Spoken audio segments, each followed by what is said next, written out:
I think the power of belief is amazing. I think the universe itself is almost like water. It's almost like running water. And basically you're a leaf in that water flowing with the current until you make a decision. Your decision, according to what you believe, you become a rock in the water, and the water all of a sudden goes around you, versus you flowing with wherever the current is going. My mom always said that God was all around us.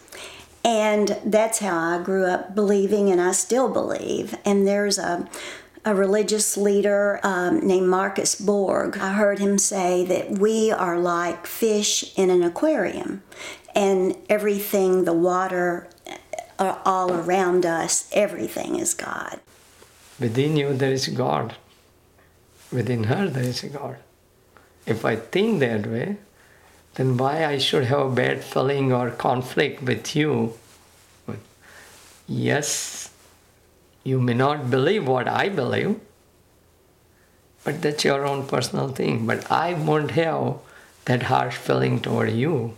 I see you not as what you are. I see deeper down, there's a God within you. A feeling of connection with everything in the universe, whether that's more Buddhist or Zen or whatever. There is a lot of good in the world, and a lot of connection, a lot of positive things. I feel a lot of kinship with people, and I appreciate that part of it without assigning it to any particular belief system. Everything has a purpose in life, whether it's to just look up, appealing to the eye, or to nourish you, or to protect you. Everything has a purpose. You're following this path, and you never know what you're going to find. Sometimes you'll make this decision and it turns out to be great. Sometimes it doesn't, but you learn something from it.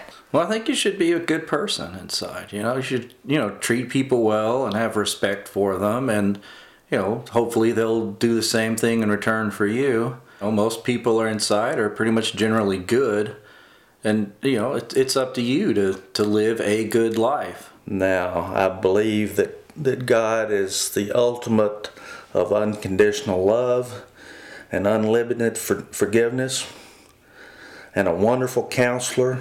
He can counsel with you, and he'll never say a word to you, but you'll leave believing that he gave you the best advice possible, because he allows you to talk and work through it on your own.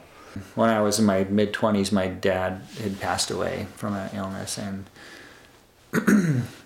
I remember he always was the one who helped me make my decisions. And I remember after he passed away, I didn't have him anymore to be the one saying, do this, do that. And I really had to turn to God as my father. And I think those years are when he really became my father. It was when I had to look to him for decisions, and I had to really listen to his spirit. God responds to us not out of justice as much as God responds to us out of love. As the creator, and as the loving parent, as the sustainer and the redeemer. So grace is what we give to one another in a loving relationship. Do I deserve the love of my wife? No. Am I giving it? Yes. Am I glad? Totally. So grace is, great. Gosh, what would life be without grace? In the Holy Book it says, the religion Islam believes in all the prophets being sent to the mankind as a messenger of God. And we truly believe in that. And all the religions, before Islam, So it's just one destination, but different pathway. And it's our way of practicing every day in how to please your God and how you should lead your life. We aren't in the business of judging people. That's not our job. He said we're in the business of loving people. And that is what I have found the entire time I have been attending this church. It's perfectly okay to question. He created us with a brain. There's a book called The Life of Pi and a movie called The Life of Pi. It's a story about an Indian family, and they own a zoo, a wildlife park or a zoo. And this young man, Pi, he's a Hindu, but he comes home one day and says, I want to be baptized. And he becomes a Christian. And then a couple weeks later, he says, I want to go to the mosque. I want to be a Muslim. And he wants to experience it all. And kind of I feel that way myself. My own personal religion, I'm pretty much of a universalist, and that's kind of the lyrics to my song. I believe in the divinity of all of us. I think we're all God's children. I just believe that you treat people the way that you believe that God has treated you and forgiven you for the things you've done. I look at God as being a person or not a person, but a being or an entity or whatever that gives me answers. They're not always the answers I want. God and Goddess energies are present in everything, from the fibers on your clothing to the air that you breathe to the warmth that you feel, from your kitchen stove. It's everywhere. He's very merciful, and we believe that he loves all the human beings. 70 times more than a mother loves her children. God made us He made us for the better or for worse with free will, and I think that that's a lot of things. The bad things that happen is free will. Well, it's a time to laugh. It's a time to cry. It's a time, I think he was teaching us balance in life. God is my Father. He's the Father of my spirit. He's been the Father of my spirit since who knows when, since my spirit was created. To me, the great religions of the world are all equal, and the leaders of all of those religions all taught basically the same things. And I don't think that you have to have a religion. I just believe that God is positive energy. I look at God as being the creator. I can't look at a beautiful sunset or a gorgeous tree or whatever and think it just appeared. With those who are hurting and with those who are struggling and dying, God's there, and it's not that God's left us. It's just that something terrible has happened, and our need for God is even more pronounced. Christ was teaching us to make decisions according to right and wrong, and then teaching us how to deal with the consequences of that. Jesus was a person who lived the most godlike life, meaning trying to do the best in the world that could be done. Loving God, loving your neighbor as yourself, being conscious of the needs of the needy, the poor, the sick, the homeless. And I think that rule book all came from the same place. It's just that over the years it was adopted by this or adopted by that, and the basic concepts are all there. We've just added to it in our culture. Basically, that means if it's not going to hurt anybody, including yourself, it's all right to do, but you have to make sure that your intention is good. So these are the set kind of a example of how personal life should be, So in our book, you can be a Muslim only if you follow the teachings of all the prophets, because they all give the same message of peace. Just basic worshiping the goddess, giving thanks for what gifts she has brought into my life, maybe even asking for special requests, or sometimes just sitting and meditating and just opening yourself up to what's around you. I like a formal time of worship. It makes me feel complete, gives me a way of refocusing back to what is important. They let you know who you were before you were born, why you're on this earth, where you're going to go, what's going to happen after you die. And it gives you a lot of peace, especially in times of adversity.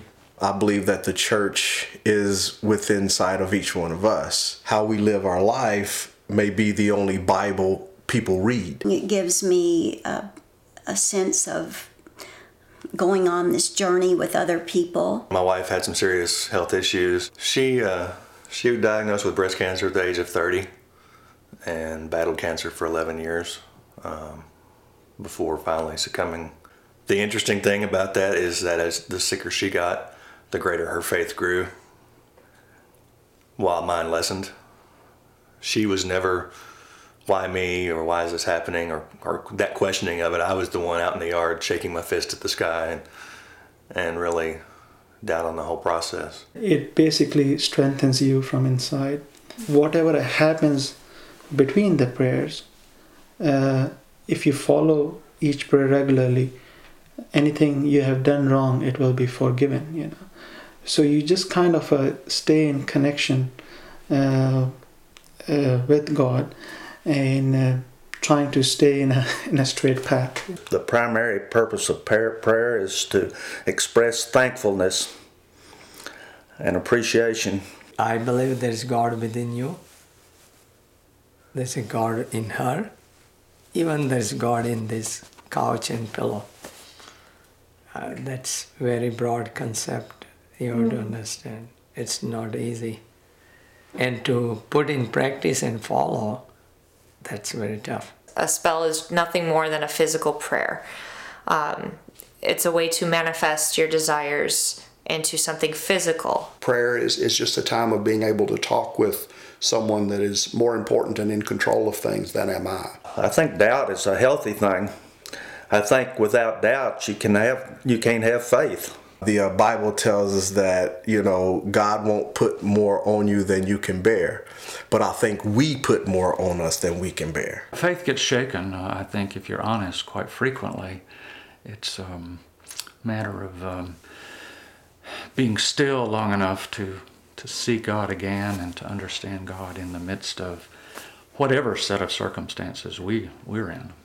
As your last day of life, your accountability starts from that day, and then obviously every human being, we believe, will be recreated again for the day of judgment. You have to explain or be accountable what you have done. You know? You get a chance to look over your decisions throughout your life, and while you're looking over these decisions, you don't grow older, you grow younger, until you're able to be back into that cluster of cells, and once you've learned where your mistakes were, you're able to be born again. If we live a positive lifestyle and we live a loving lifestyle, we go back to that positive energy. Yeah, there's an afterlife, sure. You know, I feel strongly, but it's a wonderful part of the mystery of faith.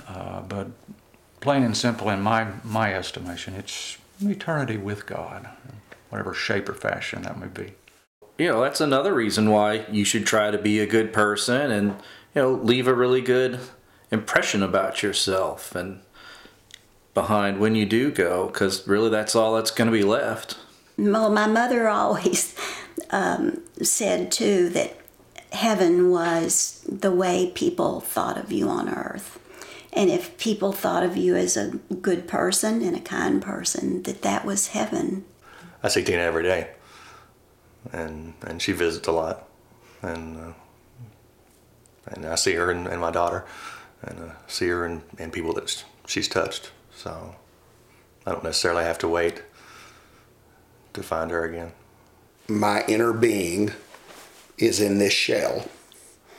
Has it always been in this shell, or will it maybe be in another shell some other time? I don't know. You are not your human body. You are your soul. And that soul is eternal. It never dies. It has never died. It will never die. I belong to the Disciples of Christ, the Christian church. I'm Christian in that I would like to follow Christ's teachings. I am a follower of Islam and I am a Muslim. Also practices Islam. Our religion is based on 5 important pillars, and we try to follow all these things throughout our day-to-day life. I grew up Baptist, and then when I moved to New York, I ended up being in a Pentecostal church, and then when I moved back, kind of figured out that I was pretty much independent. I'm born Hindu, and I'm originally from India. Hinduism is the oldest religion on the earth. Well, I serve as the minister at First Christian Church here in Madisonville. Growing up, just kind of got gathered in, one of those young people from the community, and the church just sort of reached out and embraced a lot of us. I'm a Mormon, member of the Church of Jesus Christ of Latter-day Saints. I grew up in the church that I belong to, and my parents actually also both grew up in the church, and so it's a strong tradition in my family. Well, I'm James Gibbs, and I'm not affiliated with any religion right now. I just know in every person they can do whatever they really want, accomplish their goals, just off what they have inside of them if they really want them bad enough. I belong to the First Christian Disciples of Christ Church. I prefer to think that I'm trying to be a member of the Way, which the Way is what the original followers of Jesus called themselves. I think I've become more spiritual over the years, but not necessarily Christian, not necessarily a follower of Christianity or any religion for that matter. I've had a lot of connections, and people done some fantastic things and been in my corner when maybe they shouldn't have been. And so that restores my faith in humanity, if not my faith in other things. I am a Celtic, Greek, pantheon practicing pagan. Paganism is an earth-based spirituality practice. When I practice, I feel like I'm here for a purpose. I don't know what that purpose is all the time, but I have a reason for being here. I would associate myself as being Christian. Now, that being said, there has been a long background of my getting to where I am today. Struggled with a lot of things through growing up. Struggled with being gay and the church, but knew there was something more important than just me, and there needed to be, a spiritual connection. My mother's a Holocaust survivor. She actually escaped from the Holocaust. She's Viennese by birth. Came over here when she was in 1939 when she was 13 years old. I still have a strong Jewish identity. But here in town, I go to, we belong to a very wonderful church, the First Christian, and it's a very welcoming church, and I feel welcome there. I feel no problems, just like the rock and roll song, Jesus is just all right with me. So that's kind of the way I feel. When I wrote the song, the beginning of the lyrics in the song, Inshallah, God willing, and then Got Behuta, God forbid. Got Behuta is Yiddish. And I asked my mama from, said, well, how do you say God forbid in Yiddish? She said, Got Behuta. And I wanted to do this kind of difference, the difference in the flavor of the two different thoughts about God. And that's how I began the song.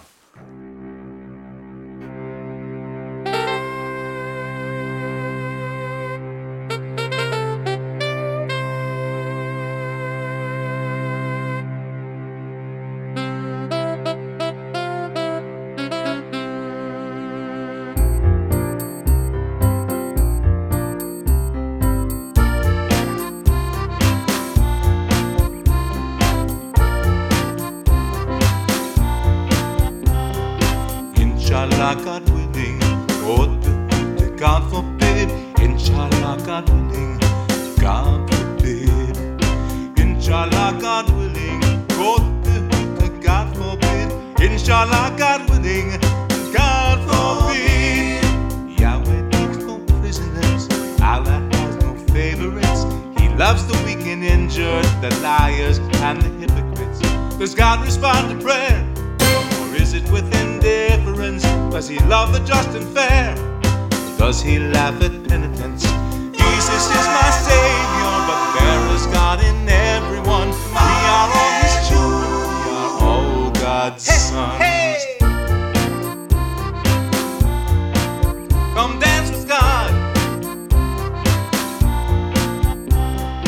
Inshallah, God willing. God forbid. Inshallah, God willing. God forbid. There is no God but God. There are many prophets. He's a lighthouse in the fog, a gambler's winning bet.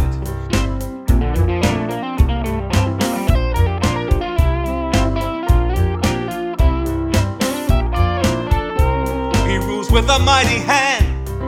Question my obedience, take me to the promised land.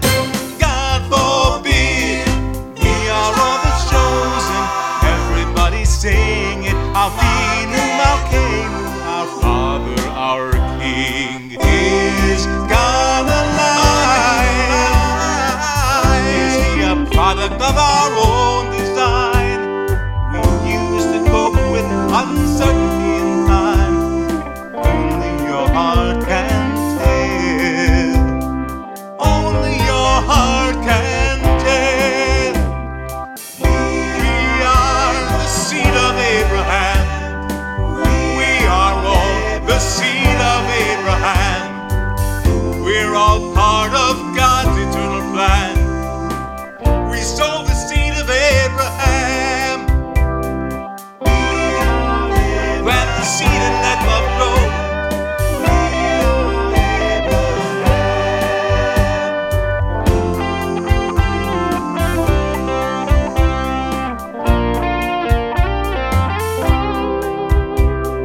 We are the seed of Abraham. We are all the seed of Abraham. We are part of God's eternal plan. Sow the seed of Abraham. Sow the seed of Abraham. Hey, hey. Come dance with God. Inshallah, God willing. God forbid. Inshallah, God willing. God forbid. Yahweh takes no prisoners. Allah takes no favorites. He loves the weak and injured, liars and the hypocrites. There is no God but God. There are many prophets. He's a lighthouse in the fog, a gambler's winning bet. We are all the chosen. Everybody's singing. Avinu Malkeinu, our Father, our King.